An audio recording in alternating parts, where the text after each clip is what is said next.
How we doing, guys? Welcome to the preview and a predicted lineup. Slavia Prague against Arsenal, Champions League, match week 4.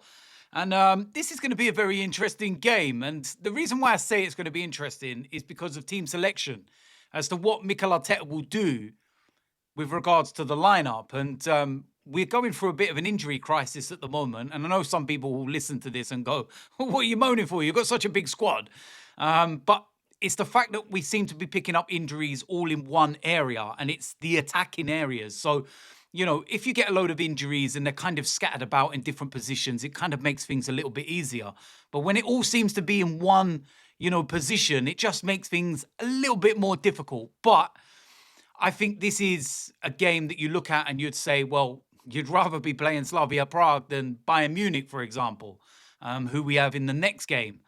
But listen, away from home, you've got to, give every team respect in the Champions League. And, they sit top of the Czech League at the moment. They haven't lost a league game all season. But it's a very big difference between the Czech League and the Champions League. And you look at their 3 games in the Champions League, they haven't won a game yet. They've drawn 2-2 against Bodo Glimt. They've lost 3-0 against Inter Milan. And then last time out, they drew 0-0 against Atalanta. So it's kind of a mixed bag in many respects. They picked up a couple of points.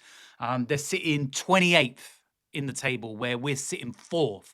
And we're one of, only 4 sides that have not, dropped any points so far. It's maximum.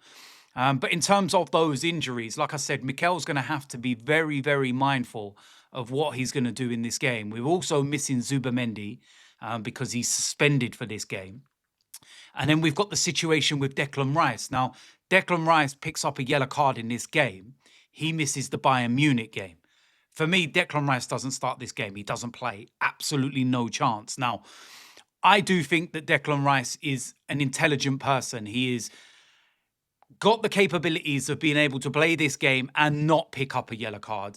But at the same time, is it worth the risk? And one of the reasons for that is we know what European referees are normally like.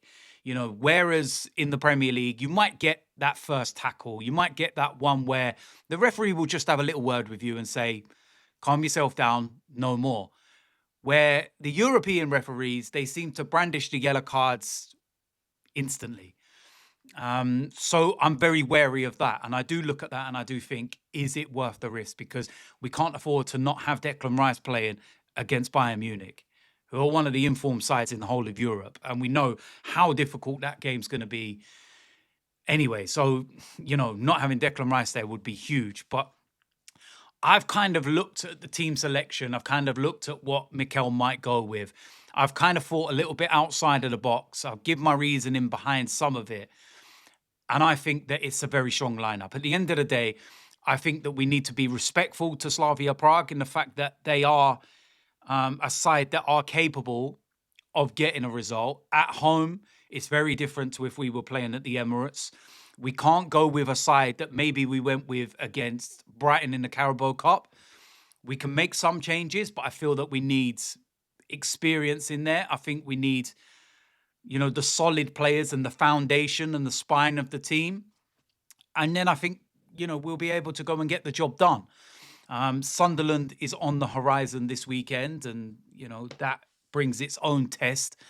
But yeah, listen, we've got the opportunity of going 4 out of 4, and then it would set us up nicely before we play Bayern Munich. And you've got to remember, we've got Inter Milan coming up as well. So some big games coming up, and this is one of those where we should pick up the 3 points, but we can't take it lightly. So just a few tweaks here and there.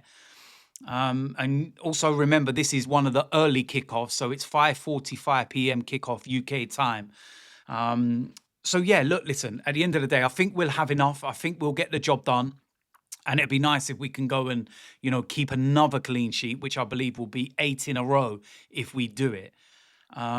So yeah, listen, I'm looking forward to the game. It's always nice playing in the Champions League.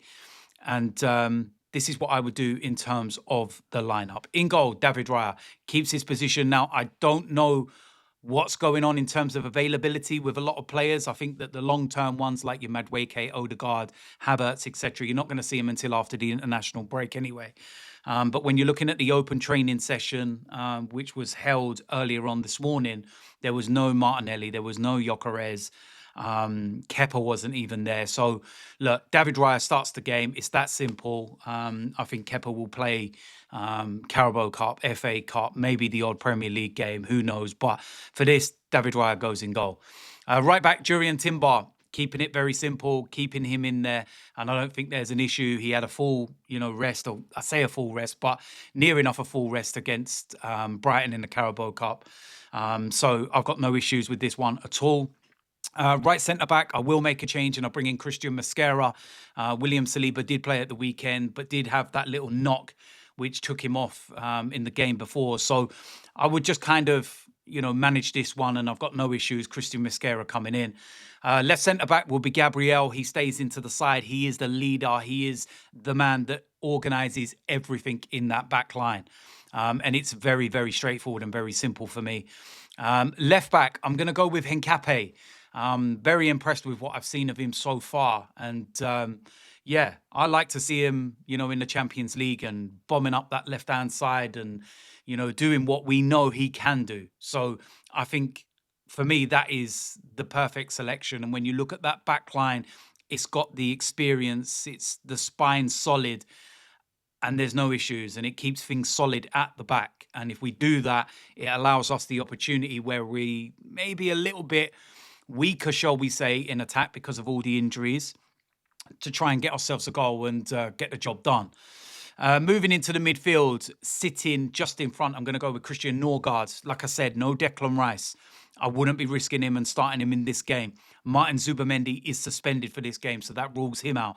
Christian Norgard, it's very, very simple. On the right-hand side, I believe it will be Bukayo Saka. Again, we need that experience and the ability to unlock, the defense and score the goal or create something and, be, important in that respect. And with young players there and with some changes in these attacking areas, it'd be good to have some, experience and ability to be able to do things. Max Dowman, I was very tempted to start him, but I feel that this is the kind of game that if you get a nice little lead, 60 minutes, you could take Saka off and bring Max Dowman on. So it's very simple. Next to him, I'm going to go with Ethan Nwaneri. I was really impressed with him against Burnley when he came on. I thought there was some really good moments, and I thought he was very aggressive in his play. Very forward thinking, and I liked the way that he was doing things. So no issues with this one. He will start in there. And next to him in that 8 role, I'm going to go with Miles Lewis-Skelly. Now, some of you would have been sitting there thinking, why aren't you playing him left back? What's going on here? This is his more natural position, kind of a box-to-box, can sit deep, can sit in the middle, can attack, can make his, bursting runs like he did in the game against Atletico Madrid and everything else. And I just feel that with the tweaks that we kind of got to go with, this is an opportunity for him to play in his natural position. So that's what I would go with. On the left-hand side, I'm going to go with Trossard. Again, I've had a kind of idea behind this and the thought process. It's based on Martinelli not being fit and available. If he was, I'd probably start Martinelli, to be fair. But then I look at this and I say, right, Trossard or Eza.